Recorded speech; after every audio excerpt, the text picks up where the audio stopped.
Hey everybody, how's it going? I hope you're all having a lovely day.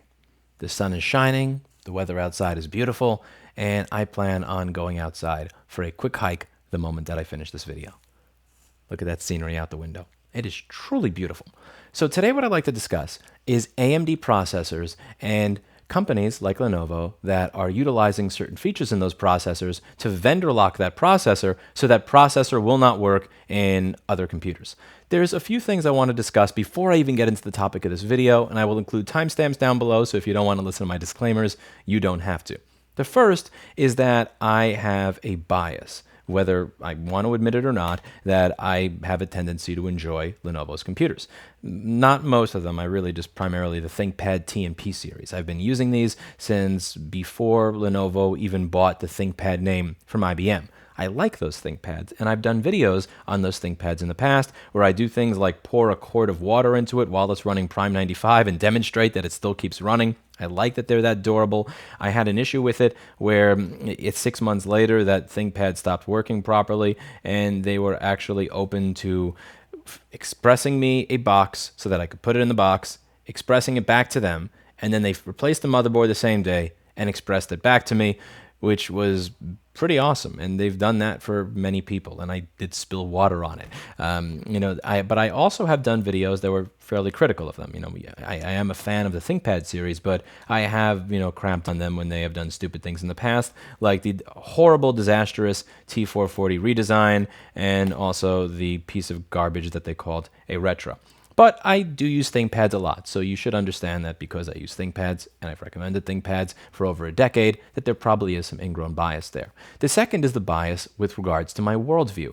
I recognize that my snap judgment when I first hear about something tends to lean very populist. It tends to lean little guy versus big evil person, blah, blah, blah. Regardless of whether that's a left-wing populism or a right-wing populism, I know that about myself, that my gut reaction when I hear about something tends to be one with a populist bent. So I typically try to look for other reasons. I try to actually disprove my initial theory that I come up with based on this biased lens through which that I can sometimes see the world. And I'm going to try to address that as I do this video.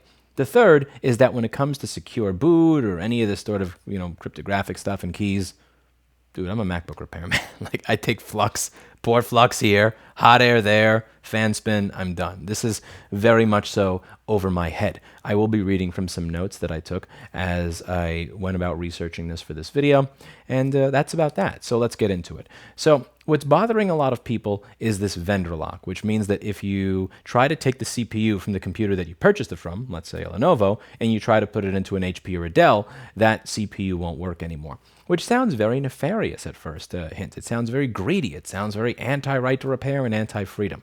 But there's actually a lot of reasons behind it. There's one thing that I think is being done that is particularly nefarious, but not most likely what you think. So let's dig into how any of this actually works. So inside a lot of these AMD CPUs, with these EPYC CPUs, you have an ARM Cortex-A5 microcontroller. It is going to be running its own operating system independent of the rest of everything that's going on, which is being done for security. Now, this is very similar to what Intel does with the management engine. So Intel has something called the management engine, and this is something that if you're a small repair shop, at some point, if you on your career with motherboard repair, you've most likely, if you've had a shorted platform controller hub or a bad BIOS, and you just took a BIOS or a PCH from another board and put it on yours, you think, oh, it's fixed, it turns on. And then you realize it's running weird or it's glitchy in some way, shape, or form. You've eventually managed to curse Intel for the management engine. Now, the BIOS, or on MacBooks, the SPI-ROM, communicates with the platform controller hub when it turns on, and then you get a management engine region that is within your BIOS. If you're using a hex editor, you can typically find it by just searching the word CRID, and then you'll see a bunch of stuff right afterwards, a few lines around there. That is the management engine region. And that is going to leave something in the BIOS, or the SPI-ROM, that is unique to that particular platform controller hub. And if you put another BIOS on there or another PCH on there, things are going to work screwy because there's a pairing thing that goes on there. So you'll usually have to put a, quote, clean management engine region onto the BIOS if you are ever changing the BIOS or the PCH on a MacBook motherboard or a number of other PC motherboards that utilize management engine and that are using a Core series processor that's new enough to have that. I believe in MacBooks this started around 2010 or 2011 when they stopped using Core 2 Duos in the MacBooks and moved over to the Core i5s and i7s that used management engine. This is not something that bothers most average ordinary consumers because, again, this is not something that's going to screw you if you replace a CPU, which is common for a consumer to do. This is something that screws you if you're, soldering BIOS chips or replacing PCHs and reballing them, which is really something that is mostly limited to higher end logic board repair shops. Now, with this AMD system, what makes it different is that there is no PCH on those motherboards. Because there's no PCH, this is something that they're implementing inside the CPU. Now, this is something that's more normal if we're talking about their server motherboards, like the SP3 socket, but it's weirder when you're talking about the lower end systems, like the lower end Ryzen systems. Again, it's one thing if you're talking about some sort of high-end security feature for some sort of $20,000 server that is going into Google, Apple servers or Facebook or Dropbox. It's another when you're talking about something that's going onto this machine, which, my friend would call a calculator. I mean, don't get me wrong, it's powerful, but it's just, this is the type of desk computer that I would get for printing. I don't know. Honestly, this is still more powerful than the ones that I have at the store for stuff like printing shipping labels or ringing up a customer. So what makes this a little bit more controversial is that they're enabling these particular security features that we're going to talk about on a considerably cheaper line, and it's something where it doesn't show up in the description.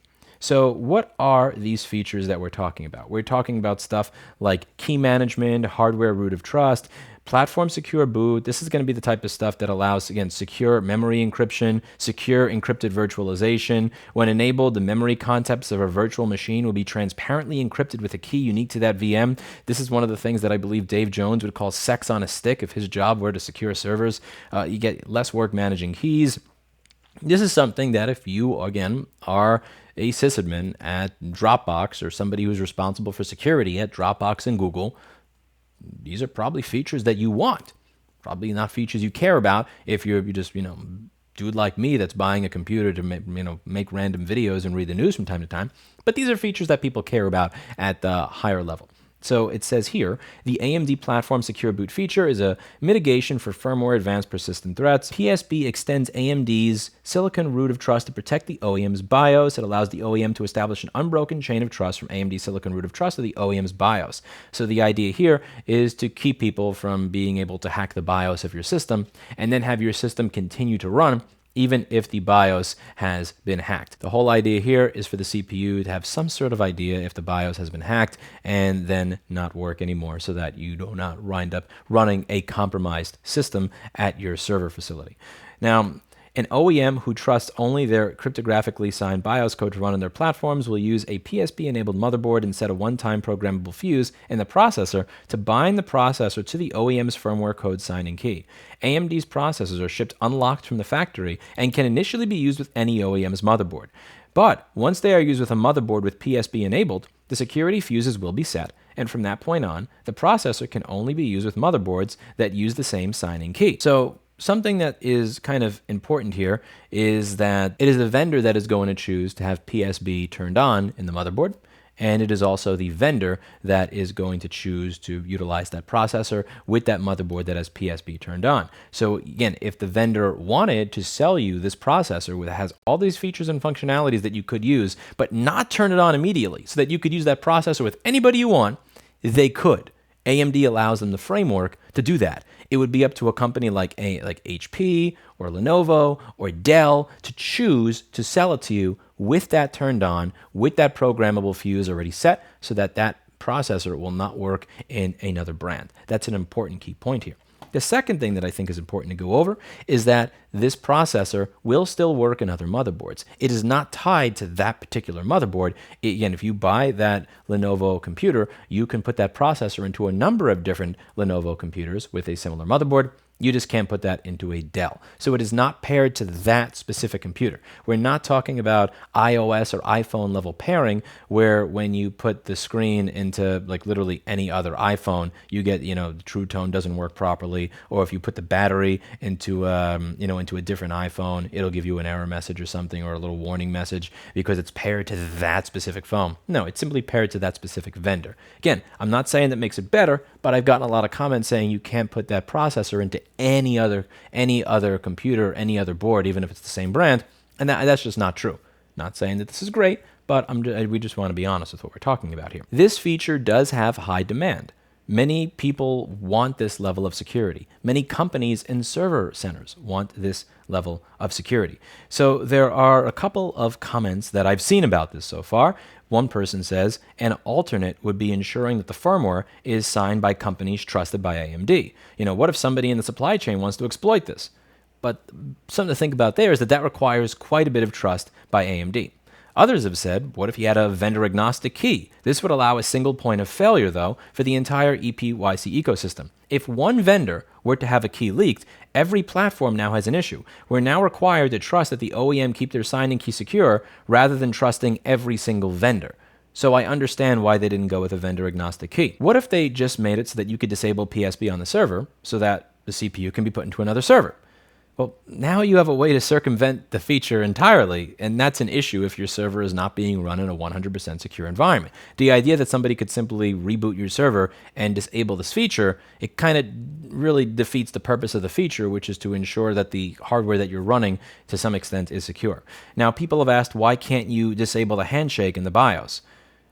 Okay, well, what would a hacked BIOS do? Think about this. A hacked BIOS would most likely want to disable this handshake. So how would you then tell the difference between a BIOS that has been hacked and you disabling it? Like, there's very little way that I understand, and again, limited my understanding, so please do correct me in the comments if I'm missing something, but how would the CPU tell the difference between me telling the system to ignore the handshake and a hacked BIOS telling the system to ignore the handshake? Because to this processor, it's the same thing. Some external force has said ignore this handshake. Whether it's a hacked BIOS or whether it's me would make no difference, so that would really kind of mess with this entire process. Again, the part here that I find the most offensive personally is not that the security functionality, not that this was put into this processor, because a lot of people are willing to pay for it. They want this level of security. They're asking for it, and AMD is doing this to satisfy their customers.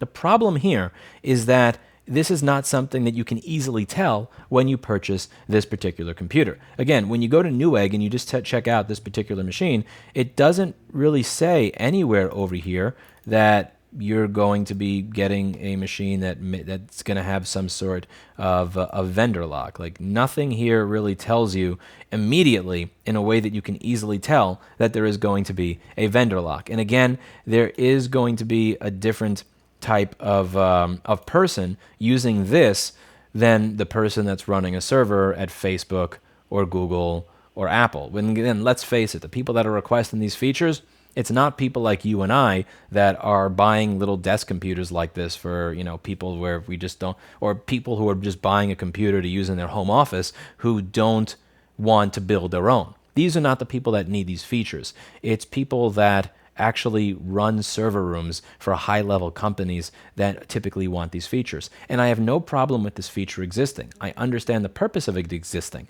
Where it becomes a little bit aggravating, and I understand why people are aggravated at Lenovo for this, is that they're activating it in lower-end devices where most people are not going to need this functionality, where most people are not going to really be asking for it, be using it, and it's not advertised in a way by many places as having this feature from the factory. Again, if when you got the computer, it asked you upon the first initial boot, let's say it asked you upon the first boot, do you want PSB enabled or not enabled? And you had the choice to say yes or no, then I could understand that, okay, Lenovo is not really doing anything that's that horrible there. The problem is that this is something that is enabled from the beginning. So again, as D says over here, and thank you very much, I will link that Twitter down below. It says, this OEM CPU is definitely vendor locked. Swap the 4750GE out for a 4650G to get this message, but the 4750GE would not post in 4650G motherboard. So Again, they're not selling you the computer where you have some sort of ability before you turn it on or before you first boot it to be able to say whether you want this feature enabled. They are selling it to you with that feature enabled. And if they're selling computers that are lower level computers that are most likely not going to be utilized by people that demand this feature immediately from the factory, with that feature enabled from the factory, what they're doing is they're selling a computer with a CPU that is vastly limited in what you're able to do with it. The other problem here, obviously, is a real inability to tell what's going on in the used marketplace. When somebody sells that CPU in the used marketplace, you know there's going to be a lot of people that have no idea whether or not these things are vendor locked. When we're talking about the recycling chain in general, we're talking about people that wind up, just going door to door and buying e-waste from people. They're not always technical experts. I've bought from some of these companies before. Very often they have no idea what they are selling. They have no idea what the history of it is. And this is going to cause a lot of hassle, a lot of heartache, a lot of PayPal claims, and a lot of eBay claims. And I think that there would be less of those claims. I think there'd be less of that hassle and heartache if people had some idea when they purchased a computer that they were purchasing a computer that had a CPU that was vendor locked. The fact that these are being sold on lower level devices, lower tier devices, and not being advertised as having that vendor lock in there on many of the websites where I can purchase that computer means that many of the people purchasing these devices probably don't even know that they have a CPU that's vendor locked. So if they decide to sell it or part it out, they may sell it or part it out to somebody that doesn't know that it has this vendor lock, who doesn't include it in the description the same way it wasn't included in the description of the new product, who then sells a CPU to somebody who's going to be really, really mad. And I think that's the level to be angry at this at. Again, I'm not super mad at AMD over this. Maybe my opinion will change over time as I learn more and I gain new information. At this point in time, I'm not really mad at AMD, but I'm mad at the vendors that are doing this at the low level. Again, if Facebook says, we want to buy 10,000 servers for this particular room, we want this feature enabled by default, and you sell it to them with that feature enabled by default, no harm, no foul, I understand it. Selling it to somebody who's going to be, doing basic shit on his little $50 IKEA desk or whatever in his small New Hampshire apartment, it's just, I think it's going to cause a lot of heartache, a lot of aggravation, and a lot of misery. There are a lot of people that are objecting to this feature at all. There was one comment in this article on servethehome.com that said, I think it would be better if AMD hadn't implemented such a feature. The cause of this evil is AMD, not the vendors like Lenovo, Dell, etc. AMD is causing e-waste. I don't think that AMD is being evil by selling a product that their customers are actually asking for. Again, just to try and clarify here, I don't know a single customer, single person that's ever said, I want my MacBook to have a charging chip that Lewis can't replace for no good reason. Because again, when we're talking about some of the stuff that Apple does, when we're talking about some of the stuff that they do with regards to stuff like the CD3217 or the ISL 9240, here I genuinely can't understand what the actual reason for it is. And I go over that stuff in this video where I am talking about how Apple is shaping the future of repair. There's a charging chip that has died. When that charging chip has died, I cannot purchase a replacement for it. We're talking about, again, we're not talking about access to the BIOS. We're not talking about the ability to hack your computer. We're talking about charging the battery. We're talking about charging the battery. There are no customers that I've ever heard of in my entire life that have said, can you do me a favor and make it so that when I buy this MacBook, Lewis has to buy an iPhone XR charging case, take apart the $119 charging case, rip a chip off of it, toss the entire charging case, including lithium battery, into e-waste, and reball it so that he can fix my board, meaning that he's going to charge me more for the repair?